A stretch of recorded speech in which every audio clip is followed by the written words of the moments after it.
If you're teaching jazz or learning how to play jazz, then chances are you've heard about modes. Now, it can become a murky topic, bogged down in theory, so let me show you a way of thinking about modes and understanding modes that will help you teach them better or play better, and is really just more useful. Let's go.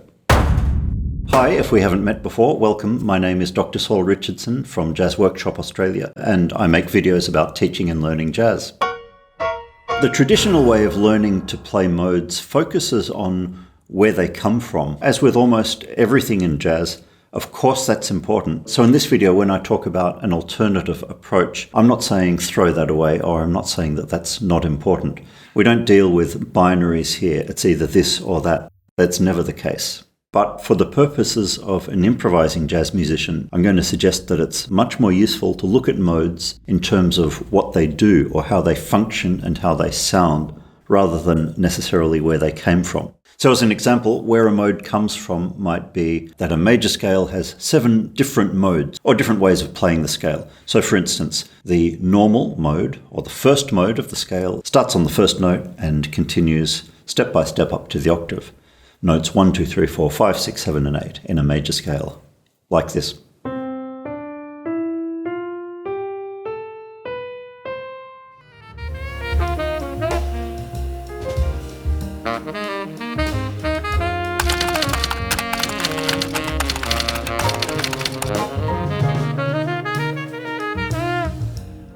And then the second mode is the Dorian, which starts on the second degree of the major scale and continues step by step up to the second degree an octave higher, or maybe the 9th note. So notes 2, 3, 4, 5, 6, 7, 8, and 9. And then you have the Phrygian mode, which starts on the 3rd, and the Lydian, which starts on the 4th. Mixolydian starts on the 5th. AEOLIAN, which starts on the 6th, Locrian starts on the 7th, and then you have the 7 different modes of the major scale.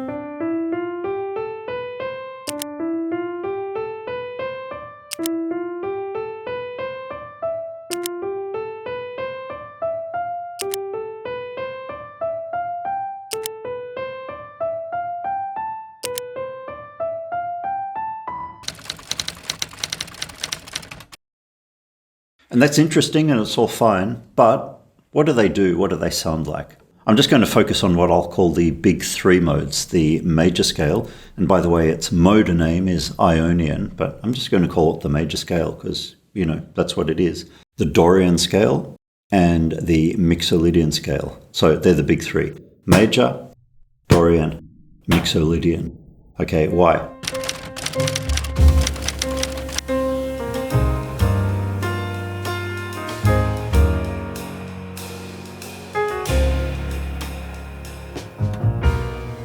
The major scale outlines a major 7 chord. If you emphasize the chord notes of a major scale, 1, 3, 5, and 7, you have a major 7 chord. So for instance, in the concert key of C major, if you play a 1, 3, 5, 7 from C major, C, E, G, and B natural, that gives you a C major 7 chord.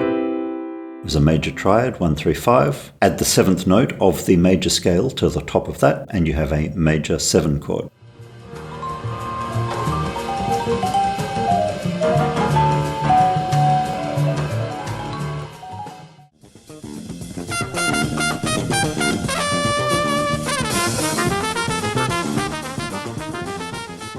A Mixolydian scale is a major scale with the 7th note flattened. Okay, it's the 5th mode of something or other, but that's not really what it sounds like. What's more important for us as improvising jazz musicians is what it does, what it sounds like. So if you start on the note C, you have C, D, E, F, G, A, B flat, and then C.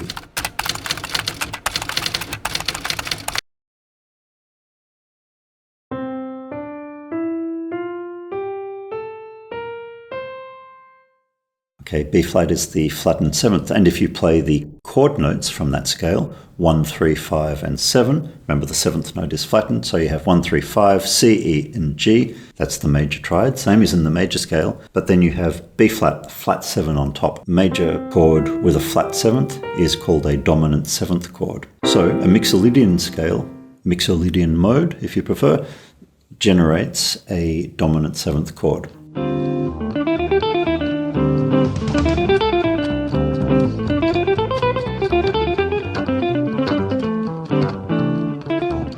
And thirdly, the Dorian scale. Here it is starting on the note C.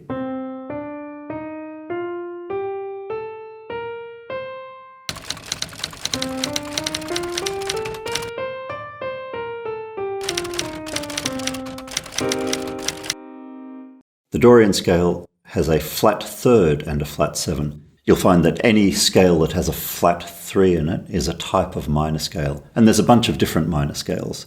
But if you play the chord notes 1, 3, 5, 7 from the Dorian scale, again, I'm going to use C as the example. C is the root notes, the first. The flat third is E flat, so that's the third, flat 3, and then the fifth is G, and then it's got B flat as the flat 7. So C, E flat, G, and B flat gives you a C minor 7 chord. It's a minor triad with flat 7 on top, gives you a minor 7 chord. So, 3 big modes. Major is related to a major chord. It has a major 7 chord built into it.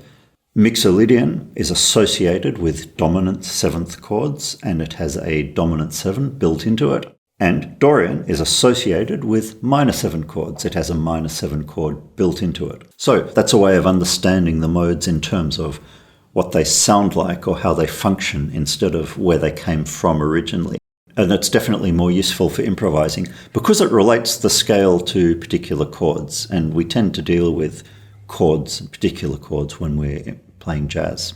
But in any case, it's far more useful to think about modes in terms of what they do rather than where they come from originally. When you subscribe to my channel and like this video, then YouTube's more likely to show you other content by me. It's also more likely to show you similar videos about teaching or learning jazz by other creators on YouTube as well. Anyway, that's it for this video. Bye for now, and happy teaching.